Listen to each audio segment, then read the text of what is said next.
Hi guys, one of the mistakes that can happen when you replace the engine oil is after you remove the drain plug, you may forget to remove the drain plug washer or gasket located right underneath.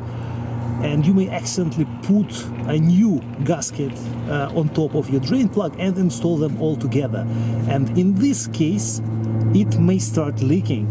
So always when you remove your drain plug, don't forget to remove this washer.